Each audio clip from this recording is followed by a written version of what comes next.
শুভ সকাল আমার প্রিয় বন্ধুরা, কেমন আছো সবাই? আশা করছি সকলে অনেক বেশি ভালো আছো।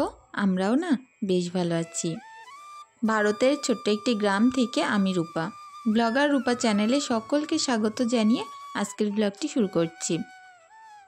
তো দেখো, এদিকে পুকুরে অনেকগুলো বাসন নিয়ে চলে এসেছি মাজতে, আর আস্তে আস্তে রৌদ্রটাও শুরু হয়েছে। তো এর মাঝে আমার কাজকর্মগুলো আমি সুন্দরভাবে কমপ্লিট করব। তো সকালের টাইম আর অনেকটাই তাড়াহুড়োর টাইম, এই টাইমটা একটু মনোযোগ দিয়ে কাজগুলো করে নিতে হয়, তাহলে বেশ তাড়াতাড়ি হয়ে যায়।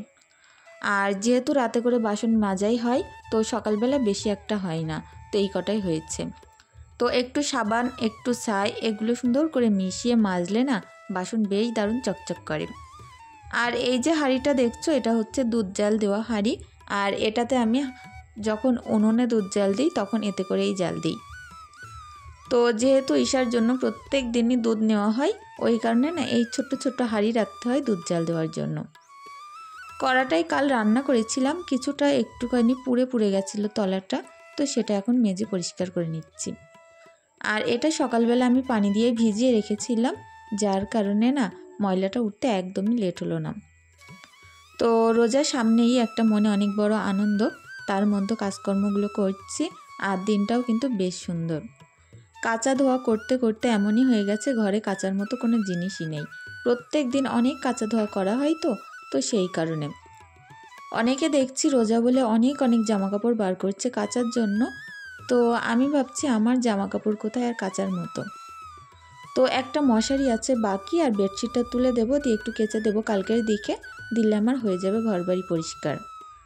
তো যাই হোক, একটা মাস চেষ্টা করব একটু হালকা ক্লিনিং করার, আর যা ডিপ ক্লিনিং করার এর মাঝেই করে নেব। তো দেখো, এদিকে প্রত্যেকটা বাসন পানির ভিতরে চুবিয়ে চুবিয়ে খুব সুন্দর করে ধুয়ে নিলাম, আর পানিটাও কিন্তু বেশ সুন্দর, একেবারে চকচকে। আর এবার কিছুটা জামা কাপড় ছিল ঘরে, সেগুলো আনলাম। প্রত্যেক দিন বাচ্চা কাচ্চার জামা কাপড় আর হাজব্যান্ডের জামা কাপড় কাচা, এটা হচ্ছে আমার সকালের ডিউটি।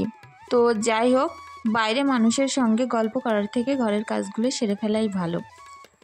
তো এদিকে দেখো, ঈশার আর ওর পাপার জামা প্যান্ট আছে, সেগুলোই আচার দিয়ে দিয়ে আমি কেচে নেব। তো তার আগে সুন্দর করে চটকিয়ে নিচ্ছি।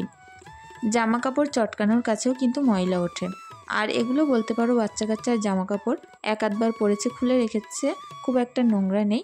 তবে হাজব্যান্ডের জামা প্যান্টে একটু নোংরা আছে। তো এভাবে আচার দিয়ে দিয়ে একটু কেচে নিচ্ছি।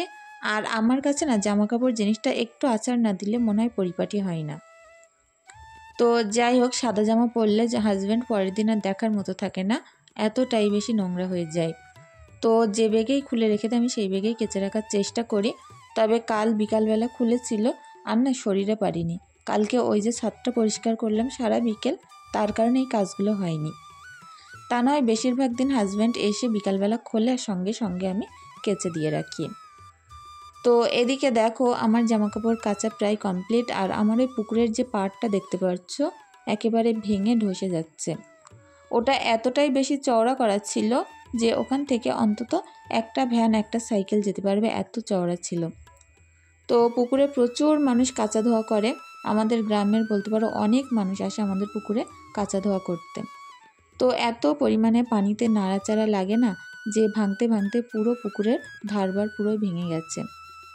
তো যাই হোক, দেখো এখন সুন্দর করে জামা কাপড়গুলো নিয়ে চলে আসলাম, যেগুলো কেচেছি সেগুলোও নিয়ে এসেছি, আর কাল বিকেলে যেগুলো কেচেছিলাম তো সেগুলোও নিয়ে এসেছি। তো সবটা এখন সুন্দর করে মেলে দেব। তো ঘরে রাখা ছিল কিছুটা ভিজে জামা কাপড়, আর কিছুটা এখনকার কাঁচা জামা কাপড়, সবটাই সুন্দর করে রোদ্রে মেলে দেব। গ্রামের ভিতরে বাড়ি আমার, আর একেবারে খোলামেলা জায়গায় বাড়ি। বাড়িটা কিন্তু বেশ সুন্দর একটা মনোরম পরিবেশ, যেখানে কাজ করতে একটু আলাদা রকম অনুভূতি লাগে।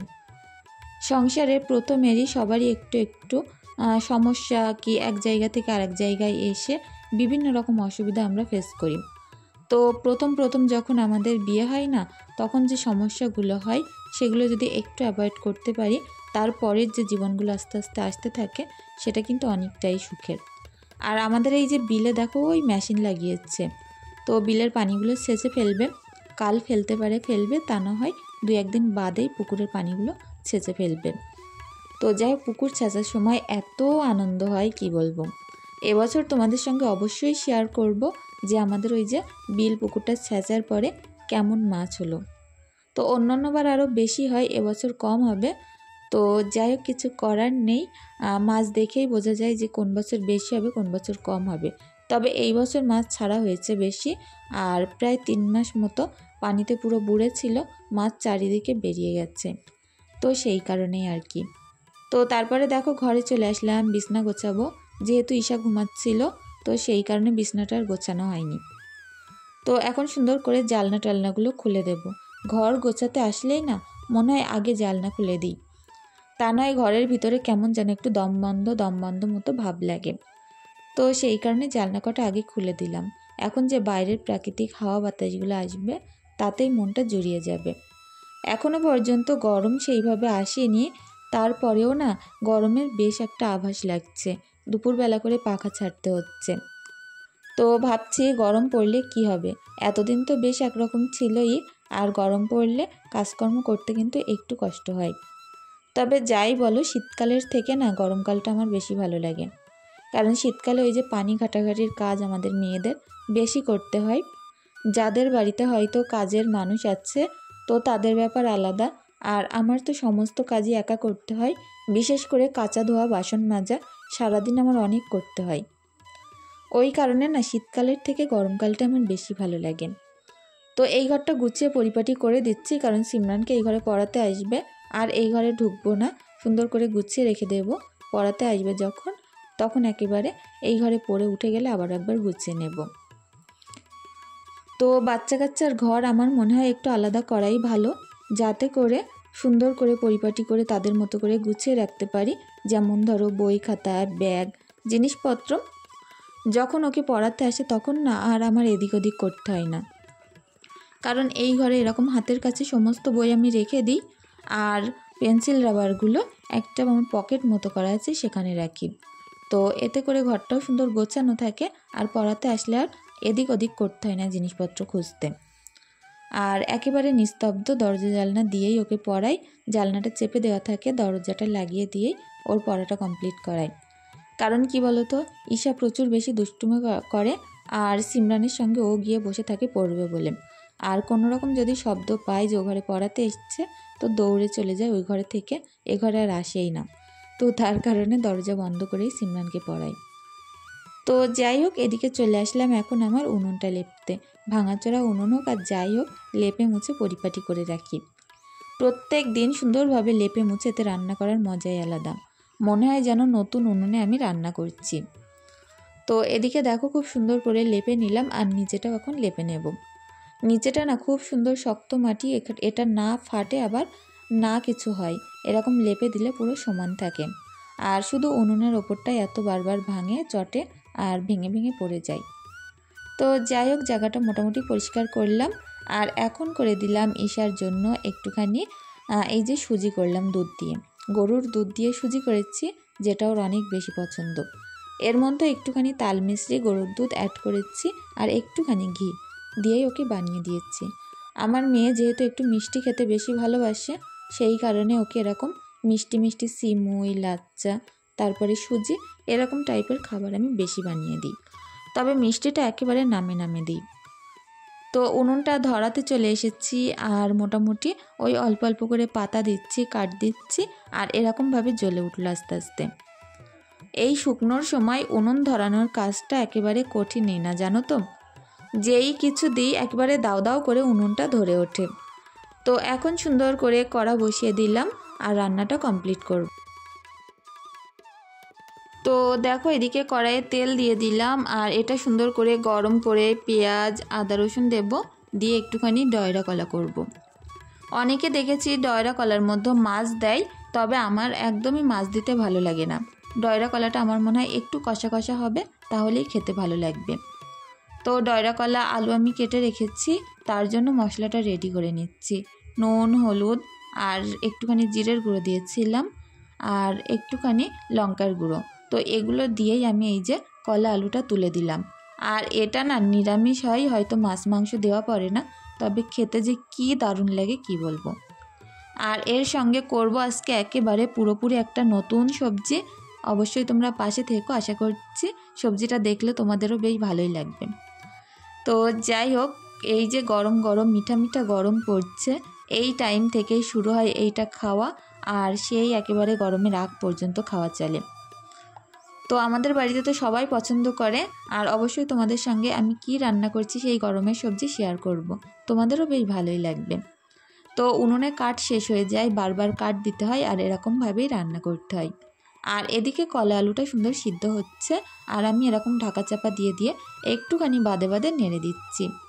হাজব্যান্ড এদিকে বসে বসে আমার সঙ্গে গল্প করছে, আর আমি আমার মতো রান্না করছি। এভাবে না আমরা যখনই বাড়ি থাকি তখন একসঙ্গে বসে গল্প করি। আমি যে কাজেই থাকি না কেন, হাজব্যান্ড আমার পেছনে বসে বসে গল্প করে। এতে করে আমার কাজটাও যেমন সুন্দর সহজ হয়ে যায়, আর তেমন মনটাও ভালো থাকে। তো যাই হোক, দেখো কলাটা খুব সুন্দর করে কষিয়ে নিয়েছি, আর এখন এই যে অল্প একটুখানি ঝোল দিলাম। যেমন মানুষ আলুর দমে একদম কষা কষা ঝোল করে না, এটা আমি সেরকম করেই নামিয়ে নেব। লাস্টে জিরের গুঁড়ো, গরম মশলার গুঁড়ো দিলাম। আর বললাম না গরমের সবজি করব, এই হচ্ছে মসুর ডাল, যেটা 1 ঘন্টা মতো ভেজানো আছে। তো এটা আমি সুন্দর করে এখন কড়াই দিয়ে দিলাম, আর এর মধ্যে দিলাম পেঁয়াজ কুচি, আদা রসুন বাটা। এটা দিয়ে সুন্দর করে ডালটা আমি সিদ্ধ করে নেব। দিয়ে এই যে এখন দিচ্ছি কাঁচা আম। তো এই হচ্ছে আমাদের গরমের ফাইনাল অনেক সুন্দর একটা খাওয়া, যেটা সবাই আমাদের বাড়িতে অনেক পছন্দ করে। তো ডালটা যেহেতু গলেই গেছে, সেই কারণে আমটা এখন দিলাম। এখন নুন হলুদ দিয়ে সুন্দর করে ঘুটে নেব। তো যাই হোক, এখন এই যে সুন্দর করে ঘুটে টুটে নেওয়ার পরে এখন পানি দিয়ে দেব, যতটুকখানি লাগবে ততটুকখানি দেব। তো আমাদের বাড়িতে ডাল যেহেতু সবাই পাতলা খেতে পছন্দ করে, ওই কারণে পানিটা একটুখানি বেশিই দিলাম। তো এইবার ফোড়ন লাগাবো এতে। তো তার জন্য পেঁয়াজ আর শুকনো লঙ্কা দেব। আমি না আগে শুকনো লঙ্কা দিতাম না টক ডালে বিশেষ করে, তবে এখন দিই। কারণ আমার অনেক সাবস্ক্রাইবার বন্ধুরা বলেছ যখনই ডাল ফোড়ন দিবে তখন তার মধ্যে যেন একটু শুকনো লঙ্কা দিই। তো এটা করে আমি দেখেছি, সত্যিই ডালটা খেতে একটা আলাদা রকম ফ্লেভার আসে, আর বেশ ভালোই লাগে। তো আমি এই যে তড়কা লাগানো এই যে ছোট্ট সসপ্যানটাই করে এরকমভাবে পেঁয়াজ আর শুকনো লঙ্কাটা ভাজা করে নিয়েছি, নিয়ে ডালটা চাপা দিয়ে রাখলাম। এখন ভাতের ফ্যানটাও এইভাবে গেলে নেব। তো যাই হোক, এরকম ছোট্ট ডেকচিতেই উপর করি যাতে করে হাঁড়িটা না সরে যায়। তো এই যে আবারও দেখা হচ্ছে তোমাদের সঙ্গে সেই সন্ধ্যাবেলা। আগের দিন যে বার্গার বানগুলো নিয়ে এসেছিলাম সেগুলো একটুখানি মেয়েদের জন্য তৈরি করে দেব। তো হাজব্যান্ড বলছিল কেমন তোমার বার্গার একটুখানি তৈরি করে দাও দেখি কেমন লাগে। তো 3টে তৈরি করছি, 2 মেয়ে আর হাজব্যান্ডের জন্য, আমি যেহেতু খাবো না তো সেই কারণে। তো যাই হোক, এদিকে আমি তো জানি না কোন প্রসেসে তৈরি করে, তো যেমন পারলাম সেরকমভাবে সাজিয়ে তোমাদের সাথে দেখাচ্ছি। একটুখানি মাংসের কিমা বানিয়েছিলাম, সেটা দিয়ে একটু টিকিয়া মতো বানিয়ে, আর বাড়িতে একটু চিজ ছিল সেগুলো দিয়ে সুন্দর করে এখন বার্গারগুলো সাজিয়ে ফেলছি। তো কিছু কথা না বললেই নয়, এই যে গ্রামে থেকে এত মানুষের এত রকম কথাবার্তা, তার মাঝে তোমাদের সাথে ভিডিও শেয়ার করে যাচ্ছি। সবার কাছে একটাই প্রশ্ন, ভিডিও কেন করি, কী বৃত্তান্ত, এই একটা প্রশ্ন। তো অনেকে তো এটা ভালো চোখে দেখেও না। তো যাই হোক, মানুষের কথা হজম করতে করতে গিলতে গিলতে এখন না আর সেইভাবে আর কান দিই না কারুর কথায়। চেষ্টা করি নিজের কাজের দিকে ফোকাস করে তোমাদের সঙ্গে নতুন নতুন ভিডিও শেয়ার করতে। তোমরা যে এত দারুণ দারুণ কমেন্ট করো, সেটা পেয়েই সত্যি জীবনটা জুড়িয়ে যায়। কাল এক বোন আমাকে কমেন্ট করেছিলে আমি যেন 20 মিনিট করে ভিডিও দিই। সত্যি তার কমেন্টটা পড়ার পরে আমার নিজের এতটা ভালো লাগছিল, কি বলবো, যে তোমরা তোমাদের মনে এতটা জায়গা দিয়েছ যে আমার বড় বড় ভিডিও তোমরা দেখতে চাও। তো অবশ্যই বোন চেষ্টা করব পরবর্তীতে যদি সুন্দর করে বড় ভিডিও তৈরি করতে পারি, প্রত্যেক দিন বড় ভিডিও দেওয়ার জন্য। তো বার্গারগুলো এইভাবে আমি সুন্দর করে হিট করে নিলাম, আর এখন দেখো হয়েও গেছে। তো বন্ধুরা, আজকের ভিডিওটি এখানেই শেষ করছি।